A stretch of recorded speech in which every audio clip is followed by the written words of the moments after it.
thank everybody for your participation. I think this will be an excellent series for us. I hope that you will not only benefit from it, but that you will really understand that we all have to pay attention to this subject here on a regular basis. It's not a given. We know that the things that we're told is simple enough to understand, but it's not always easy for various reasons. And we become too distracted and maybe forget ourselves. You know, it's kind of like this. Have you ever had something you were needing to do, and you put it off for some amount of time, and then all of a sudden you realize you needed to get it done, and it's urgent, and then you figured out that you had wasted all this time, and now you need to catch up. Or you look back and say, well, where did the time go? There's a lot of things that we need to think about in regards to this subject, and I think it's probably as important one as anything that we would address. And so, again, I look forward to our short, but I think hopefully good study. This evening, we're going to do something a little different in this series. We're going to have a song, and of course a prayer, but the song will be led before the class. We do that for each one of the classes. They'll be very specific to the subject, and so I've asked Brother Joe to lead us in I Want to Be a Worker for the Lord. That would be 504. 504. Get your songbooks out. He's going to lead us in that. And then Brother Jim Elliott will lead us in a prayer, and then we'll begin class.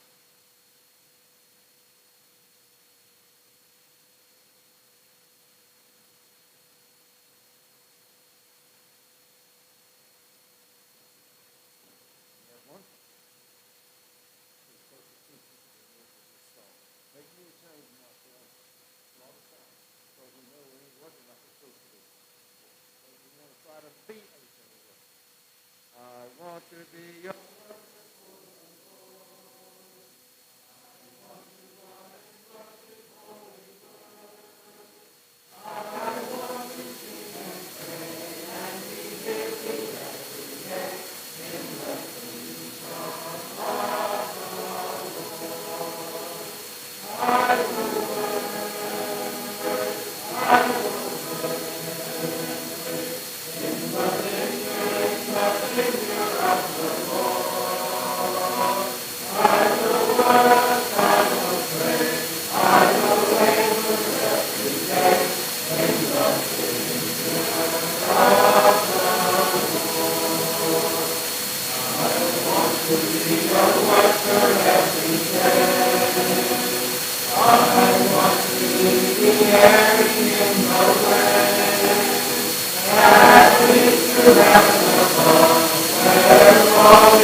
as a worker in the kingdom as anyone could be.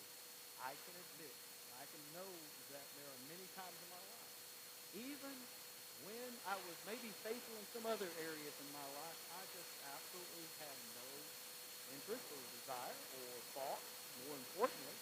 And so I just could sing these songs, you know. I fancied myself as a singer, so guess what? I'll sing them songs and I'll sing them, and then, you know. But when I'm more conscious of the fact, then yes, as Brother Brown says, I could become a singer. So that really sets a good tone for our discussion. And we'll have another song next week that will be pertinent. It will relate to the subject, but as we progress forward, our objective tonight will not be to say, okay, now this is what we're going to do. This is what we need to be doing. We're going to hopefully come to some ways that we can do this work together, collectively, and ways that we can do this individually. And I hope it will help one another to really start getting into the work here. I hope that we can enthuse and excite everyone. So I'm going to ask a question. What is the work of the church? And that is a big subject, isn't it? And I think that everyone will probably have something to say as well. Clay, what say you? What is the work of the church? All right. That's right. So Brother Elliott brings up evangelism. He is not wrong. But if I think about it from the article, what is the work of the church? I would argue it is one part of the work of the church, a very important part of the work of the church. But what do we typically think of when we think of evangelism, that word? Teaching the law. Now, let's be careful. As far as I understand the word, it doesn't have to be strictly used to talk teaching the law, though that's generally the way we use it. It comes from the Greek compound word that talks about speaking the good news, is the idea. And that could be done as we're doing here, and then it likewise will be done in teaching the law. But we traditionally think of it in that way. And so, according to Brother Elliott, he's right that it is, at least in part, the preaching and the teaching to the law. Okay, very good. All right. Tammy, what say you?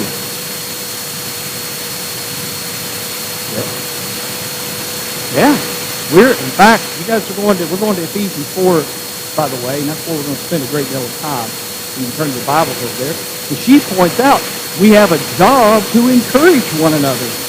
And anybody that thinks that's not the work of the church, well, they haven't been reading their Bibles lately, have they? So consequently, we know that we're responsible for encouraging. Let's see. Sister Paula, what do you think? Yeah, even limited, but we understand that. All of us in this particular audience understands we can't just spend the Lord's money on anything we want, but as she points out, we have a responsibility to one another. And we can also take that responsibility out into another church. As we see, for instance, in Acts the 11th chapter, in verse 26 and following, there was a great famine in all the land, and the church at Antioch had already decided that they would help. They had a great desire to help the brethren in Judea, which would be several churches receiving funds from one. So benevolence was important. We see in Acts chapter 2 and Acts chapter 4, the church at Jerusalem was taking care of one another. So those are important things. Okay. What else? Let's see.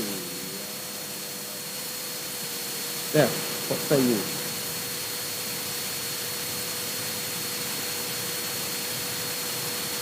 Yeah, I'm glad she brought that up, personally, because we think of that as a part of worship, and it is. Don't misunderstand me. And we could even say, by the way, the work of the church also is worship. So we'll give that answer away. See, she's right. The worship is. But you know why that, particularly the Lord's Supper, is very important to consider? Well, that's true. You're right. But I would say even more important, though that is true. We can't just do it any way we want. We can't just do it any time we want. It's why we're doing it. And the fact is that our salvation would not be possible without Christ's death, as we talked about Sunday night. And the partaking of the Lord's Supper on that given opportunity, that occasion, is vastly important to our remembrance of what He has done for us. It's a motivator. Now, a lot of people are not going to talk about the Lord's Supper in that light. So I'm not going to quibble over anybody that says, well, it's a part of worship, and so worship is the work of the church, and it's one part. But I'm going to suggest that it is so important that it can be excluded or set aside just because, again, I'm going to be motivated to do other things and maybe have courage when I need courage and to handle myself correctly and be humble if I really think about that. And that's a good tone setter for the week. Aside from the example, well, first of all, Acts 20:7 is the only place we have the church practicing that in the Word. But we have implication in other places, of course, with the Lord being raised on the first day of the week, of course, and that would be a good example of an implication. But more than just that, isn't it interesting that it's the beginning of our week?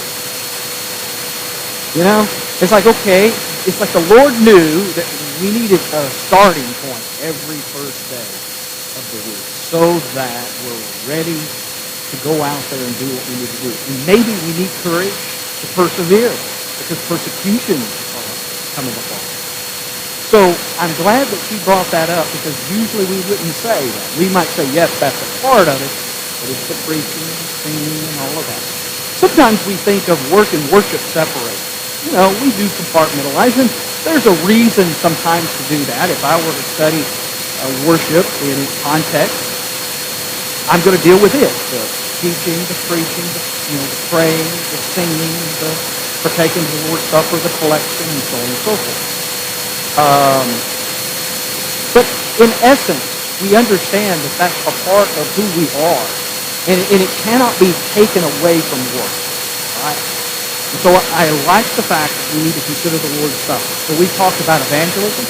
We talked about benevolence. We talked about caring, encouraging one another. We'll say encouraging one another. We can also maybe add to Tammy's maybe caring for one another, right? What else? Does anybody have anything else? Excuse me, I'm sorry, Mike. Yeah, teaching our young, yes. As a church, yes. Sister Ruth. Yes, and bearing one another's burdens, as she said from Galatians 6 and verse 2. We're fulfilling the law of Christ, we bear one another's burdens. Mike says, though we'll make a case for the family's primary responsibility in teaching the children, we can't just allow the opportunity the church has in doing that. I hope I'm helping the young families here with drill classes with the kids. I hope we're setting a foundation for them for future life in Christ, a future a remembrance. And if nothing else, hopefully when temptation comes, or when they're drawn because they're so young into potential sin, that they'll remember these. Because some of these verses really speak boldly to listening to the instruction of the father and the mother and paying attention to the evils out there and being aware of them. So, yes, as Mike says, teaching the young, and Sister Ruth, the bearing of one another's burdens. See, you all have great answers, and you all have good answers that work well. And I wasn't surprised. I wasn't expecting anything different than that.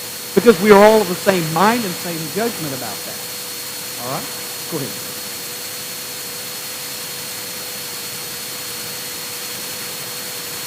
Right. That's right. Good point. As Brother Miller's pointing out, God gave the Sabbath to Hebrew people for a rest day. And it was a precursor to teach us about the rest of Hebrews chapter 3 and 4 that we look forward to, the eternal rest. That's the point, at least in part. But as he points out, God gave us, because our rest will be much later, he gave us a day of remembrance. A day of remembrance. An inspiration to continue to move on and to do what we're supposed to do. All right. So we look at the work of the church, and let's, as we're reflecting upon that, each one of us really, truly understand what it is, even if we have to think a little bit, if we go a little deeper about some things. And, of course, we're getting more specific. Sister Ruth talked about bearing one another's burdens, you see, and so we get into some details. Sister Steph talked about the memorial meal in particular, which, again, most of us might not have already went there, right? So we get all these specifics. But what we miss, and I say we, all of us from time to time, is the application. Now, do not misunderstand me. I know that if we attend regularly, we're going to partake of the memorial meal. And as we've reflected Sunday night, we need to be very careful about our understanding and reflection of that. And as we talk often about this, we better be mindful that we do it in a worthy manner. And some have said, of course, that we don't need to be distracted with the world, and that's true. But that's not the primary reason Paul talks about the worthy. He talks about you pay attention to the purpose of this, because I could be, by the way, reading and preparing my thoughts for my sermon during the communion. Would that be unworthy? Better believe it. I don't care that we're preparing for worship. I should already be prepared for that. But even if I were a little bit concerned over it, or maybe a young, fresh man trying to preach, that's not the time. So I can't even be thinking. The song leader don't be thinking about the next song that he's going to sing. And for that matter, anybody else that has anything to do with it. So it's not even about the world. It's sometimes about what we're doing here that we need to be very careful. That is a sacred moment. And so I will make the case, which, again, I'm going to argue that I think it's perfectly well and good keeping to allow others to partake when I've already partaken, without getting into a big discussion of that. But I will tell you this. That is a time for me to reflect too, though I'm not participating. Because why not? I mean, this is still our Lord and Savior, right? And so he died for me. And though I'm not participating, say Brother Moses or some others, I'm going to reflect on that. Whatever time I have for that period, I'm going to think about all of the things that the Lord has done for us. And a lot of times during the morning service, I'm going to look at text specifically in that regard. So you understand that we are talking about something very serious. Now, we don't need to spend all of our time in that, because that would be another study by itself. But see, the work of the church is so really comprehensive in many respects. For all the things that we're not to do, there's much that we must do. Let's go over to Ephesians chapter 6.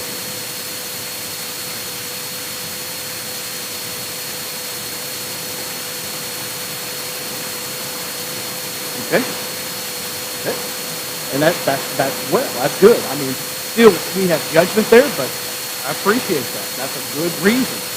Participated, as Brother Miller said, as a first thing, like we're doing, at least right now, here, is an excellent thing to do, because it sets the framework and the foundation of why we're here and what we're doing.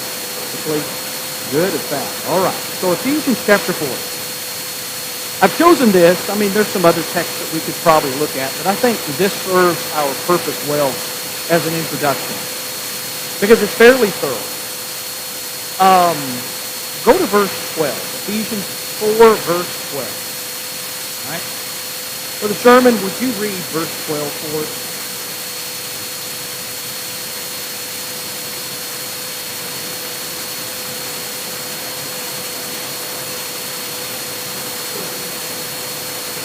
He says he gave some to thee, and he lists some that were obviously had miraculous abilities, some were offices that Christ especially established, as the apostles. We get down the list and we discover there are some, such as the evangelists or teachers, preachers and teachers and pastors, that we would continue to have even well past the first century. But we can get lost in this list and forget what the purpose is, and that's why I had us to read verse 12. We need to key in on something here. He says, for the equipping of the saints, for, as the New King James says, the ministry, service. That's another way of putting it. Well, notice that he says, these others, these apostles, these prophets, whomever they are, whoever has that obligation or responsibility or ability, as we've talked about, their job is to equip us, as the church, as the church at Ephesus, for the work of service or ministry. Wow. Think about that. Have you ever thought about, for instance, whoever's teaching Bible class, whoever's preaching the sermon that day, that they're there to get you ready for the service? Their part that they play is to help you get prepared for a service. You ever thought about that? Exactly what that text says. True. Yes, it's true. Because that's the object that Brother Miller's saying, and that's what I'm stressing, is that the service of the Lord, the things that you or I, whomever we are, and whatever individual ability and capability we are to be prepared. Maybe when he talks about equipping, it's pretty general in this sense. We could argue that the church at Ephesus is fairly young at the time that he wrote this, and it may be that some of them need special training. Sometimes we have men's training classes, training for whatever. Maybe someone needs special training in their work to know what to do and how to do it and go about that. And that's a possibility. But it's also a remembrance and also not only just a reminder, but likewise the details of the functions that we would do. So what you need to demand of me or anybody else teaching or preaching is the food or the nourishment that makes you prepared for your work. All right? It can't be just pure academics. It cannot be, well, let's go through the litany of the things that we all agree on, and let's spend all of our time talking about the Baptist or whomever, or the sinners or whomever. Certainly, there will be a context and a place for teaching against things that are false. No question about that. And some of the lessons need to be dealt in that way. But a really primary purpose that Paul says here, for whomever we have apostles, and by the way, it's not just on the first day of the week. You need to understand he's talking about this generically in that sense. Whatever place, whether they be the apostles teaching in the marketplace on the first day of the week, or in the synagogue, or wherever, or any house, or house to house.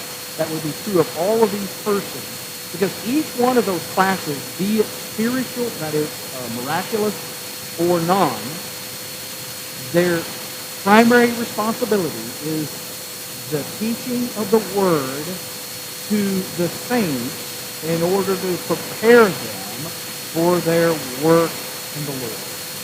All right? See that? Let's see, I think if we are careful to think that way, we'll get better. So let's be honest, I don't always thought that way. Here's how we feel. Okay, I'm a Christian, and I'm a member here. And I'm scheduled to come here. Now, forget the fact that I'm a preacher right now, so I'm scheduled to be in the pulpit. But I'm supposed to be here, right? Okay, I come here to be with you to do, we typically talk about the 5 acts of worship. Now, if I saw anything else, then that would be problematic, and hopefully I would never see it. But I would see the things that we're supposed to do together. I may ask myself, if I'm not the preacher, what would the lesson be that day? And maybe, if I'm very careful, I may hope that it's something I really need. We all need to be paying attention to that. I try to exercise that to the best of my ability when I'm in the pew, to think about what is being said and examining myself, because that's what we all need to do. It's too easy to look over there across the aisle, isn't it, or down the street or the neighborhood or whatever. But look within. All right, all of that is good, but I can't say that most of the time in my life that I came to the service saying, there is someone there that is scheduled to make me prepared, help me be equipped for my work. Don't think about it. You ever thought about that? That the person teaching you? Now, there's a case to be made, even though he doesn't use song leaders, but let me say by extension, when he says teachers, he's not just talking about Bible class teachers, but teachers in general, whether they be public, private settings, or whatever. But if I understand Colossians chapter 3 and verse 16 well, then I know that the song leader's job is that as well. And it is also our job to, with, and for one another. We teach one another in song, hymn, and spiritual songs. That applies to us, doesn't it? Think about that. Your work, if you are assigned, assuming we're going to at least keep it in the first day of the week or an assembly context, your work when you come here Your job is to sing, teach a class, or preach. You might even say pray, but definitely the other aspect is to equip the saints for the work of ministry. That if you come unprepared, because you don't really care as well yourself, then you're doing the congregation a disservice. You're not preparing them for the work. Certainly you have problems yourself, but you have done a disservice, and you need to definitely correct it. I know I've done that. Remember I mentioned one time about song leading, because I used to do that mainly a lot. And one time in my youth, I was not ready. And I really messed up the Sunday service yesterday. And the preacher called me out on that, and rightly so. So I didn't care enough. I did a disservice to the congregation, whether they thought it was equipping them or not. Again, you need to be aware of that. It goes beyond the canon. It's an awareness of your job. Now, I'm using that in the context to the public assembly, but that is likewise true in a private setting. If I have people to my house to study the Word of God, or I'm invited to your house to do the same thing, I better get ready and get prepared. And I better be thinking along the lines of, though I'm also being edified, and we'll get into that in a moment, and hopefully edifying you, the process of doing that is preparing you. Now, it can be a mutual. The teacher and the student can be prepared for their work. We're just happening at this point to see it from the perspective of the teacher preparing the student. But do not misunderstand the text. Paul's not saying those people don't need to be equipped either. That's not what he's saying. He's just saying that God gave certain work especially for this job. It's a beautiful picture. How are you going to know what to do? How are you going to be prepared? How are you going to be encouraged, as we talked about, or enthused, or admonished? We didn't even get into that. You realize one of the work of the church is admonishment or rebuke sometimes. Right? Like I said earlier, I needed to be rebuked for my poor effort in leading singing, and I was. Right? So admonishment and rebuke. All of these elements are important to get me equipped, because equipping me also corrects me to get me in line to do what is right. Because I can go out there and do it poorly, even if I think that I can. All right. It's a work service. Does the body need building up? I think everybody's going to say yes and amen, right? Right. But even if we are willing to admit that, and we are, and that's great, I think a lot of times our problem is again in the application. We scratch surfaces. We don't dig deep. That we know what things mean, but we're neglectful in our meditation, our thought, and our practices. Forming good habits when we have poor ones is difficult. It's always difficult. It doesn't matter who we are. Because you've got to consciously make an effort to do something different than what you've done before. Think about that. Let's just use the typical. You're worried about your weight.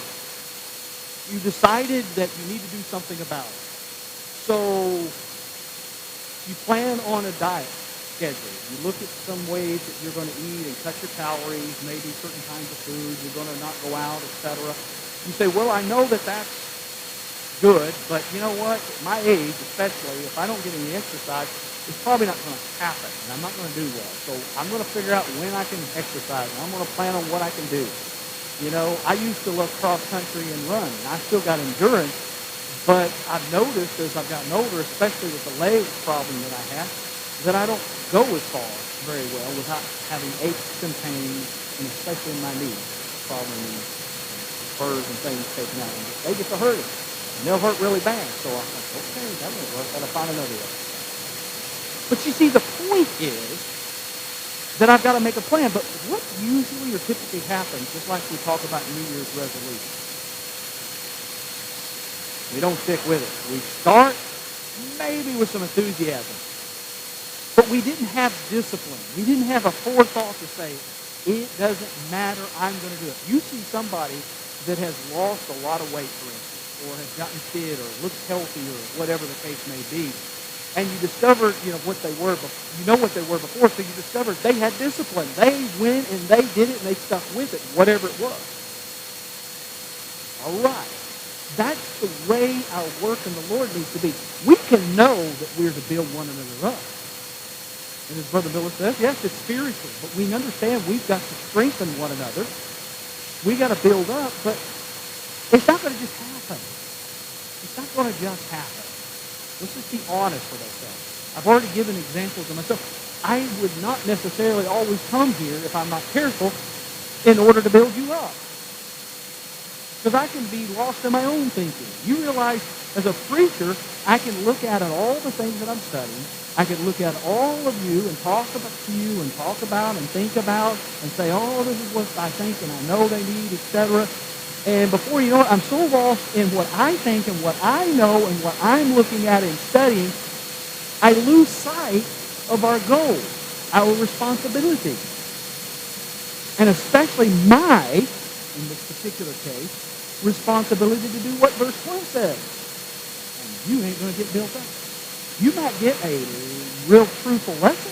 You may get one that maybe if you're personally concerned for your own soul, that you take that home and use it. And thanks be to God you do. That's the beauty of the Word, isn't it? That a guy like me or anybody can flub up sometimes. But you can still get something. Not because because I've spoken truth, but I'm not really focused on our work together. I'm not focused on building you up. I'm not saying to myself, this is what we need, we can do well at. I want to help you this week. Do I think about what I can do for you this week? Right? That's the key. And likewise, you have to do the same thing. Because it's a mutual thing. When we get the study in 1 Corinthians 12, that's exactly what Paul's argument is. He's not just talking about the fact that some people are important, though you think they're not. That's true. But he says the parts have to work in order for the whole to be what it is to be. You think about that. If only part of us does our part, that does not mean that we're going to accomplish our goals collectively. We may individually do that if we continue to keep the faith, but we don't do well together. And isn't that part of the work that we have? We're talking about building one another up. In other words, I have to think on a weekly basis about my lesson plan.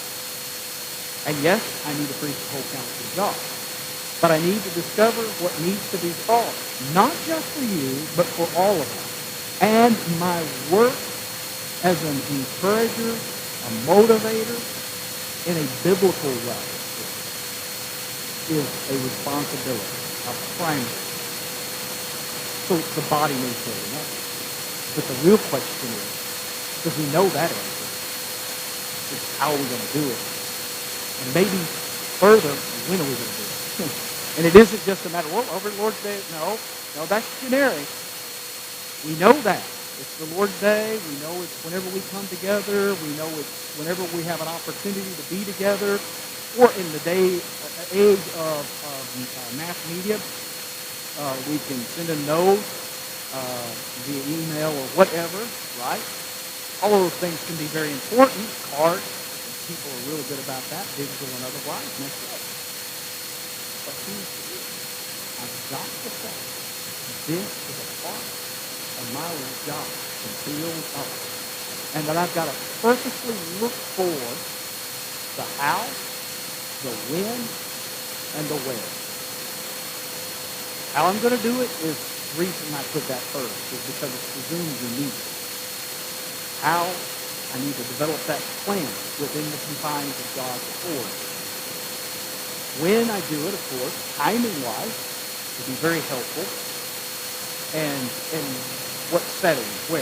Will it be a public or private meeting? Because we need to do both, right? As the Brother Larry has mentioned a few times, and I think maybe Sunday, about some people's work you don't know, right? Because they're behind the scenes, they're not cows tooting the horns, and that's fine, whether you know it or not. And they're doing what they should. They're doing the work of the Lord. But you see, in order for them to do that, they had to set forth a plan to do that, didn't they? But that is what they will do on that given occasion. They had to decide not only how they would do it, they had to decide when they would do it, and where, in the sense of either private, public, or what have you.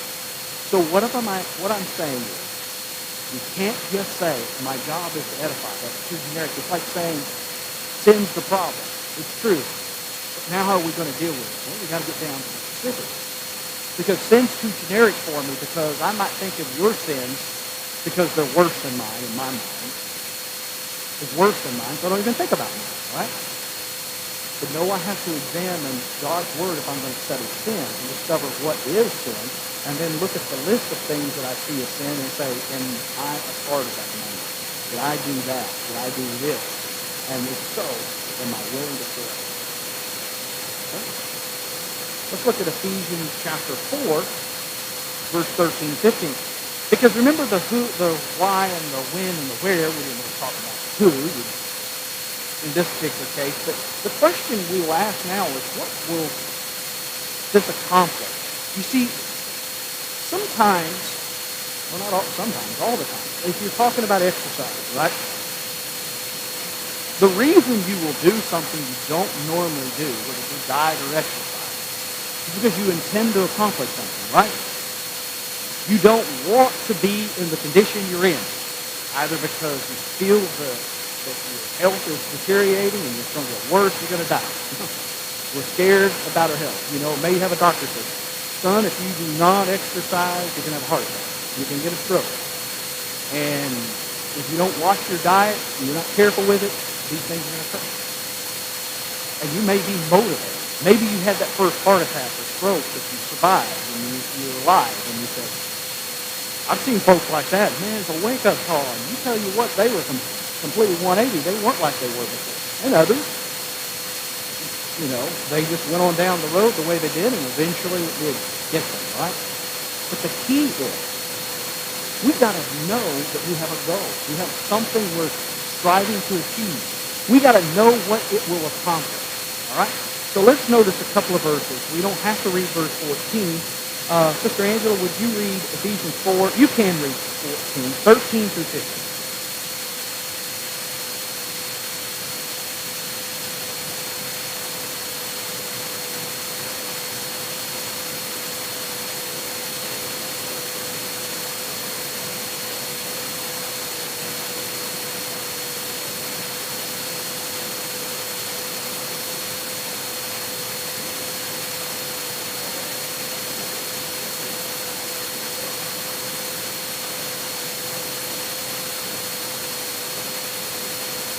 All right. We got to grow up, is what it says. We got to reach a stature. And some will say, well, what he's talking about is your eventual full perfection and glory because you have fought the good fight and finished the race. Paul's argument here isn't to that extent. It's much shorter than that. It talks about now in this life as a Christian fellowship, as a church, because his objective is to say, you got to be enthused and ready for the work. And I'm going to tell you right now, this, you can reach maturity. You can reach a stature that is, again, according to Christ, the fullness of what Christ wanted for the church, you see, and what he wanted it to accomplish. He says it's possible. All right? And, of course, he talks about it in context of if you don't, then you're going to be caught up by any doctrine, and you will be pulled away and tricked for all which directions, and it's a wind that is moving about, and, of course, you can't capture the wind, and it's not going to be concrete. It will be fleeting. It'll go away. All right? But he says, likewise, in verse 15, that we're going to accomplish this through the speaking of truth and love. In order to, notice the word again, we're talking about growing up. In every way, in all ways, in all aspects that will cause us to be who Christ wants us to be, before the head, who is Christ. Okay, that's our goal. That's what we need to accomplish. You see, we can say generically, well, it's specific, but it can be generic in this sense. You were baptized because you didn't want to go to heaven. You were baptized in Christ because you want to go to heaven. And that's true. But what you do between that time until the Lord returns or you die is important to that accomplishment, isn't it? Just because I say I was baptized for my sins because I want to go to heaven, I got to define how I'm going to accomplish that, right? So that's what these epistles mainly are about when you get into them. You realize, yes, there's things corrected, there are things that are commended, there are admonishments, there's rebuke, there's exhortation, but contained in all of that is to show us that we got a great deal to do until the Lord returns. And it's not going to be enough to come out of the grave, that watery grave, as we say, and just sit down. You can't just say, okay, we did it. Or we can't just say, we did it, and we will come, and as Sister Steph pointed out, it is a work, I believe, and we make sure that we're participating in the memorial meal. That's important. But that right there should be also my motivator to accomplish the task that is set before me. See, the giving of these workers was, for instance, the apostles, the prophets, the pastors, and the teachers, was to equip the saints for their work and ministry so that they can grow up, be mature in Christ. That's what all of us need. You would think of it this way. We're babes in Christ when we come into the faith, right? And we need, as Peter says, the pure milk of the Word, truth. So he uses that new babe, like Natalie, for instance.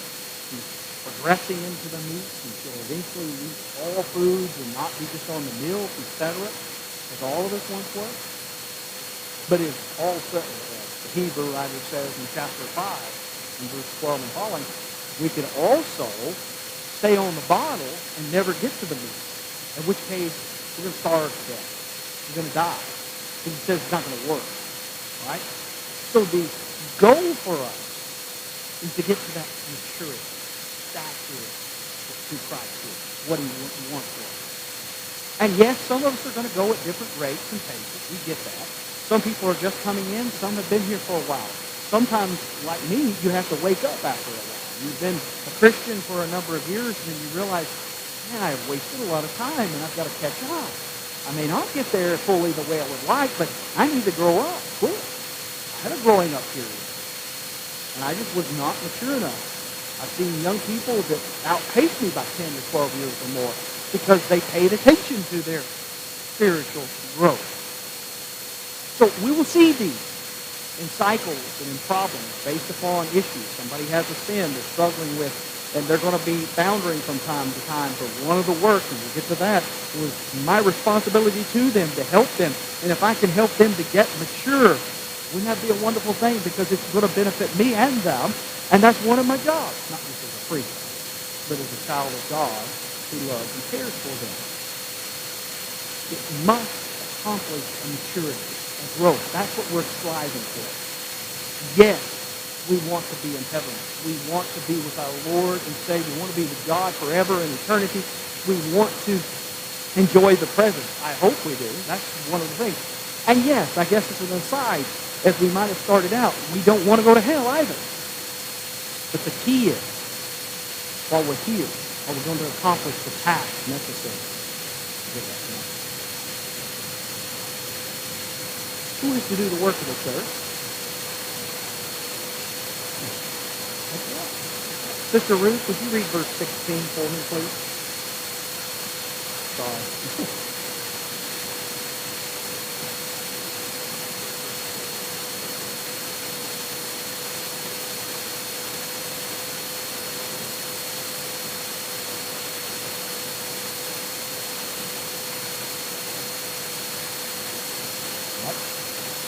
Now let's get back to that main point. We understand. There's no doubt that it says that. But we must ask ourselves, are we doing it? Have we been doing it? Oh, and by the way, when we talk about the doing of these things, putting together our work helps the body, we need to be honest with ourselves because sometimes we can do it and do it well. And other times, for whatever reason, whatever circumstance, we may falter. We may not do what we ought to. And that we got to readjust and correct. That's the point of self-examination Paul makes in 2 Corinthians 13, verse 5. Examine ourselves to see whether we're in the faith. And that is a continuous work that we must do on a daily basis. And we got to make corrections from time to time, don't we? It doesn't mean that we're just terrible people, because we're not, but from time to time we forget ourselves, so things get in the way of our accomplishment, our work, that is, and therefore we don't accomplish the task. So we keep reminding ourselves, I got to be a part of it. That it isn't just my responsibility to worship on the Lord's Day, but it is my responsibility to be a part of the Christian communities where I'm at, the fellowship of the saints. And then I've got to find my place in it and put my part together, just as the body. I love the phrases used, the joints supply. Just as you have the very complex, intricate body, we all do, that does its work. We don't even pay attention to it. You ever think about it? Have you ever stopped? Have you stopped very often to feel your heartbeat and realize the rate that it's going and how long it's got to do that in order to keep you moving? We don't do that regularly, do we?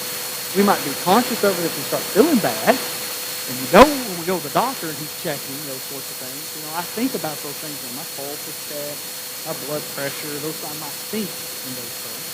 But most of the day, I go about it. And that's all right. God's understanding that we know that our bodies are wonderfully made and God has caused them to do exactly what they need to do. We don't have to think about it all the time. Right? Well, we as Christians need to go internal in this way. What he's describing here is what does pay attention. Well, the blood flow pays attention to what it's doing or what it's doing, right? The arteries have to pay attention with that heart because it's got to push that blood. It's flowing north and it's flowing south, right? It's going to the brain, it's coming back, so on and so forth. And your nerve endings, they're paying attention to things. Your ligaments are. They're paying attention. They tell you when you hurt them, right? In some way, they're going to say, I am hurting. You need to stop doing what you're doing. And you'll stop, won't you? Heart attacks have a tendency to stop. Strokes do. You run and you start hurting knees. You start fracturing and breaking. They tell you, right? The point is that the description here is one of, without him using specifically the human body, he used the same kinds of words that are used to describe that in medical terms. Every joint supplied. That whole body being fitted and held together because every joint is supplying what it needs to make that body whole and fit. So now let's think about ourselves. Let's just pretend for the moment. Some of us are the blood coursing through the veins. Some of us are the arteries of the heart. Some of us are the vital organs that have to, move about and process foods, etc. The pancreas, for instance, or the colon. Some of us are the ligaments. Some of us, such as the joints that he's talking about, would have been used specifically to talk about the ligaments and the cartilage and the bones and all of that. So you get the picture, right? Some of us are the knees, and we go to 1 Corinthians 12, and he says, yeah, some of the foot, some of the hands, etc. Right? Right. So if we understand that, then what if you don't move? Clay, what if you were the blood? We're going to use that in the joints here. You decided to stop coursing through the body. What's going to happen? Body's going to die. Do you realize what we just proven? That one person can kill the body? It's sad, isn't it? And we don't even think about that. See, we think of it in terms of the important man, the preacher, maybe, or we're talking of the elder or the elders. Well, they got to be here, and if they're not here, then this is going to not be a church.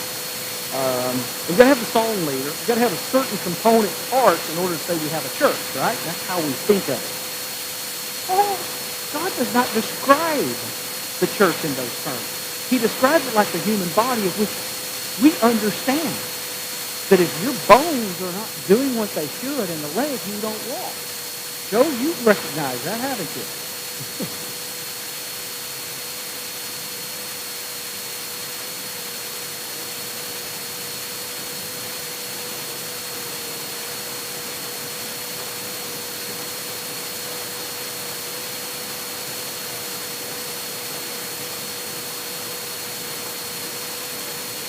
There's a point. Okay, so he proves my point. Yeah, he makes my point. They haven't read Ephesians 4:16 lately, have they? That's true. They had no maturity. And they certainly didn't see the church as it compares to the human body. As I said before, as I understand these words could be used well in a scientific discussion of the human body in its components. Whole body is being fitted. The whole body is fitted together. It's held together by what every joint supplies. Just as we talk about, sometimes people get the cortisone shots because the fluids are not. And I tell you what, I have a little bit of creaking sometimes in the knees. I wonder, if you don't have enough fluid between those joints, and if you don't, that can be painful, right? Okay. Now I realize what every joint supplies. It supplies what I need to get up and bend and walk and move. And if it's not doing that, I don't get to do that, right? Now, what he's saying is, you and I are like that. That we don't think of our place quite the same as God does. And if we're not careful, we forget. And that really brings the point of 1 Corinthians 12 when he says there's not one that is least important. In fact, the part that we think is dishonorable, the hidden one, the shameful one, is actually more important. Because if you think about it, there are parts of your body you probably have less concern over than others, right? Those of you who've done a little bit of carpentry work or what have you, you hit a toe, you hit a thumb. That's just a small digit, right? Just a throb. Drive a nail in. I stepped on a nail when I was 6 years old. I'll tell you what, that foot hurt and throbbed. It was painful. It lasted overnight. I fell. I didn't pay attention to my foot on a regular basis, but that night I did. It woke me up to the importance of my foot, right? Tell a soldier who has to have an amputation, you're all right. Just be thankful you're living. Well, yes, there is a sense in which he needs to be thankful that he's alive, but you get my point. He needed that, didn't he? Because he's going to want to use it, and he doesn't want to lose it any more than anyone else would want to lose it. But you know what? There was a day when he never even thought about that hand or that arm or that leg, right? Or anything below the knees or what have you. Again, we've got to see the church in that light. But more importantly, each one of us as one part of that whole that makes that body move. Think about that. Just pretend for the moment you're the fluid, the part within the joint that's keeping the body moving. The person one day is not it. The body is not able to get up and move because you're not operating. Your fluid's not moving about doing that stuff. Maybe you're not completely there. Now, just turn that into the discussion that we have here. The church, you didn't realize that you were that component part that helped that body move. And when you're not there, not just on the Lord's Day, we're not even talking primarily about that, although that can be a part of it. But you're not there doing your part, whatever that part is in that body, the body don't move. That's what Paul argues. So simple as well. All right? Now, any questions about that? You see how much more serious this discussion is, even for all of us. I mean, period. Not just a, hey, look at the preacher. But think about this. How serious this business is. Now, what role does the elders play in that? Now we got a church, as we do, the shepherds. I'm going to pick on them, but I'm going to make it clear. We have leadership, right? And we have to understand that we follow as sheep, correct? Blindly, but honestly, effectively by the Word of God. with respect and honor. But they have a great and a grave responsibility, don't they? So what role does the elders play in the development of that work? That all those component parts are moving and going and doing. Do we think about that? Sometimes, here's how we view. And I think, it goes back to common habits, common practices, observations throughout our youth. But we see they've got to make important decisions about issues that, as far as our meeting, our times, and when we get the events like COVID and what we're going to be doing there.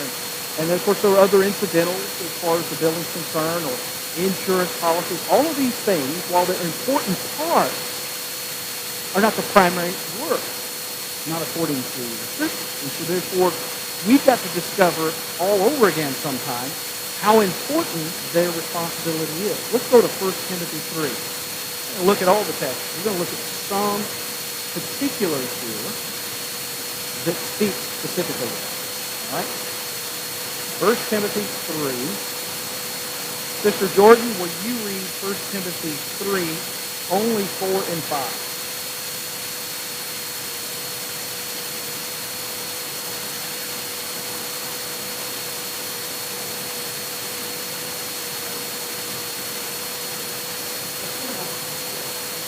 Just as we understand, we're going to examine the man's family life, and that's the argument. But notice the important question.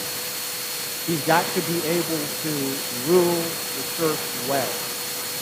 Now, we understand we don't have to get into a deep discussion about it not being tyrannical or anything like that. We understand all the component parts. We cannot deny that it's a rule. Some will say, well, they lead by example. That's Scripture do teach that, but that's not all. And that there is authority there given by the Lord. But that makes it even more serious, don't it? They got to rule. That means, well, let me ask you this. I'll tell you what it means. What does that mean then? Okay, but what does it mean?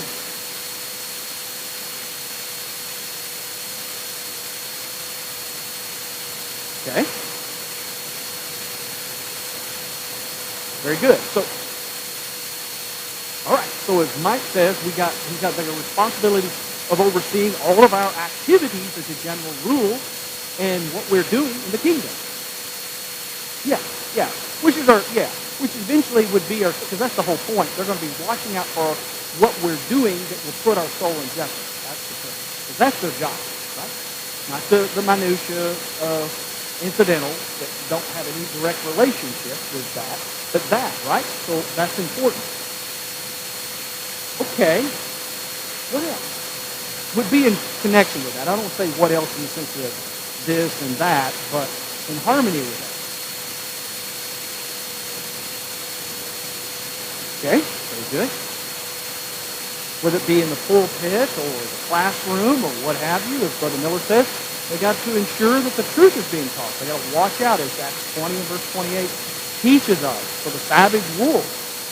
Even scarier is that what Paul says is that even among you, he's intimating that there'll be a time in which the savage wolf will come within the eldership, which is a scary thing, right? There's a lot of work within that context. And that is true, okay? But what I want us to focus on is the fact that their job, in the context of all that we're talking about, is to manage the work of the church. In other words, to say, if we decide to be a church here, and you have decided based on the qualifications that you want me to lead you, and I meet those qualifications, my job is to lead you in the work. But again, if I say that and I don't say anything else, we may be tempted to forget the specifics or overlook them altogether. Remember what we said earlier. I can say, that we need to watch out for sin. But that only means something when I get into what I'm dealing with in my life. What I got to correct in my life. Because you know what? That's where the rubber meets the road.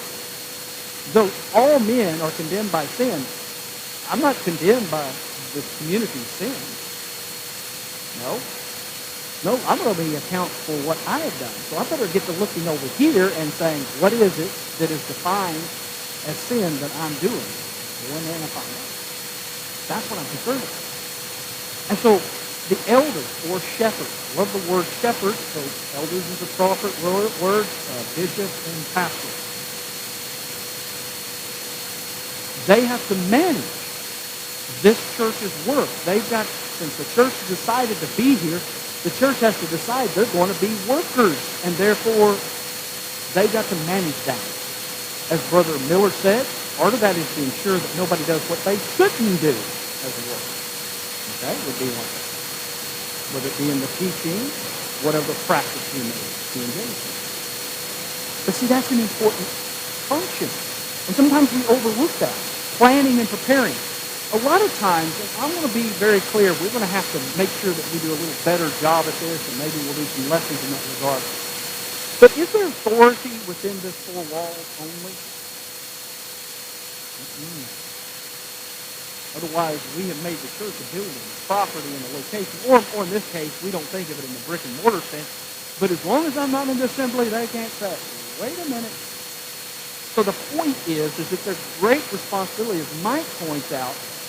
It is very immense because they've got to decide what we're going to do as far as Brother Elliott brought up earlier, in regards to evangelism, if we talk about it as far as teaching the law. Planning for that. Planning for what we will do here, yes, but planning for what we do out there. Thinking about the way that we can do this collectively. Certainly, each of us is going to have to decide if we're going to participate. But that goes back to another argument that I'll make clear from Acts chapter 9. If I say that I'm a member here, and you understand based upon my confession of faith, my obedience to the gospel, that I can be a member here, then I have already decided I'm going to have to work here. And if I decide I'm not going to work, that's a discipline issue. All right? And things got to be corrected, but a lot of times we miss those things. Those are touchy and challenging, isn't it? Because we've gotten to a habit that, we think of it. Somebody says, I'm a member here, and you see them 1 hour on the Lord's Day. Because you don't know where else they're at for the rest of the week. That's not biblical membership. And that's not what we have. And so the elders got a greater responsibility, don't they? They've got a lot of work because they got to plan and encourage even individual activities. And say, brethren, this is what we need. Sometimes it may be asking the preacher to talk about certain things. Sometimes it's a matter of them going to you directly, maybe even recognizing your skills or your ability and saying, this is something I really would like for you to do. I've been here just long enough, and I'm known just enough that I might even have ideas. And we can do that for one another about what I could help you with or you could do for the church here or what have you. The elders have that very responsibility, that direction or that management of the work. It's not just making business decisions. In fact, those are incidental. Because whether or not we decide to meet at this time or that time, given, obviously we don't partake of the Lord's Supper on another day than the Lord's Day, as far as that's concerned, are they going to be accountable for those kinds of decisions in the day of judgment? Whether we meet at this time or that time? No more than they would be on how many classrooms we'll have and how we'll break those up, or the paint jobs or anything like that. Those things are the judgment calls. They have to be taken care of. Just because if we're going to meet someplace, we've got to decide where that's going to be. And obviously, long ago, this place was decided upon and it was built, etc. We get all of that. That demands our attention. But they will not have to give an answer for those sorts of things. Their answer will be to the Lord what they have done in regard to the work of this church, wherever they're at this particular case. That's serious. Again, did they let sin slide? Did they tolerate certain things? Did they allow false teachers? Those are all component parts. But let's get into the positive aspect. Did the church work? The admonishment of the Laodiceans in Revelation 3, verses 14 and following was because they were lazy. They did nothing. They thought they did it all, and they didn't need it. I've known places like that. I've known individuals like that. You get a certain number, and we get to focusing on those sorts of things. And we forget. That's not what it's all about. That board up there is irrelevant. I mean, that might tell us some things, but it don't tell us everything. Because we know there's mega churches all over this country. Doesn't mean they're doing what they should. And by the way, there's some churches of Christ that are large. I don't mean they're doing anything.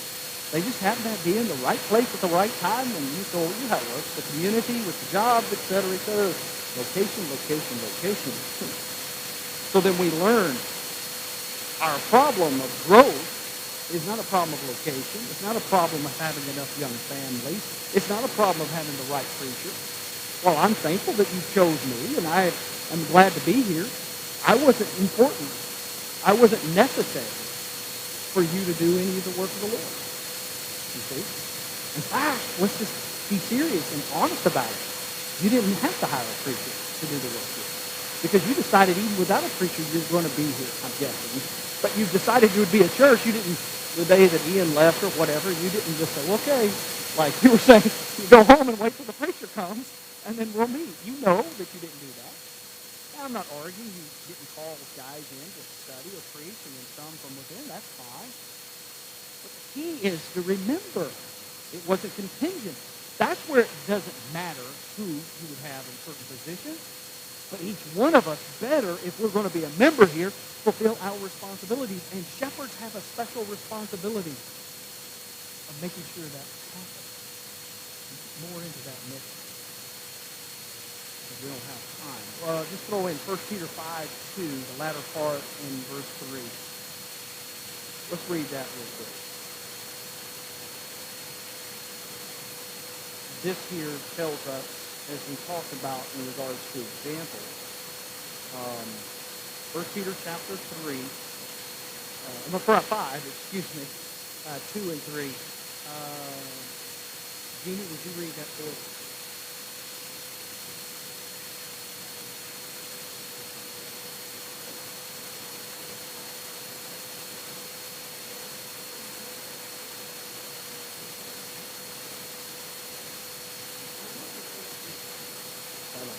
How do you break it down? I called it the eagerness, the ideal energy, the excitement, the joy of doing. You see, the ideal of being eager to get to work. Have you ever had a task that you were eager to get it done, right? You wanted to do it, and you wanted to do it well. Maybe you had to manage that task, and that's what we're looking at here. But he also says, example to the flock. What he's saying is that you're busy showing the way. I think of the shepherds sometimes that I know of out in India, or like we see in the Bible. A lot of times when you watch, the shepherds are the ones actually out in the front.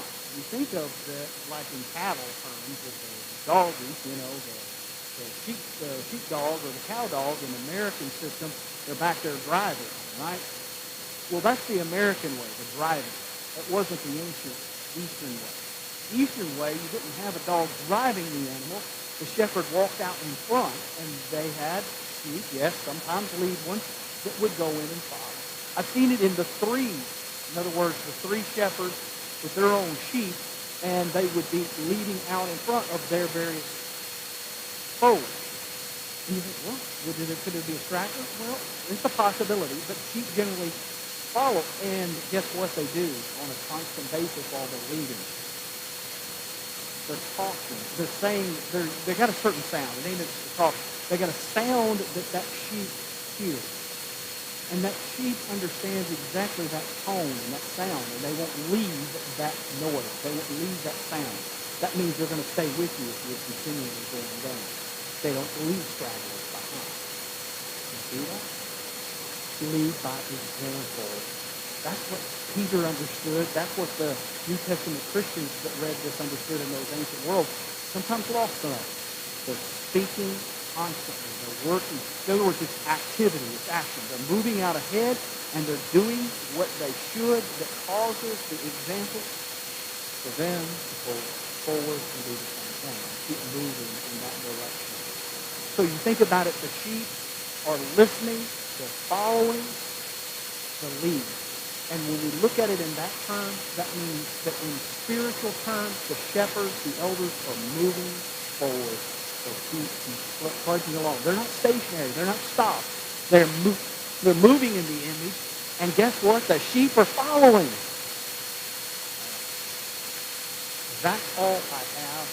Thank goodness. Probably could talk about a few other things. We'll leave next day. Any questions? Did you think that the introduction would be anything like this? Probably knowing me, you did. So. All right. So our encouragement is to be prepared. Because next week we're going to get into some very specific things. By the third lesson, we're going to be looking at practical ways we can actually do this individually and together. All right? So I hope that you're excited and interested in that.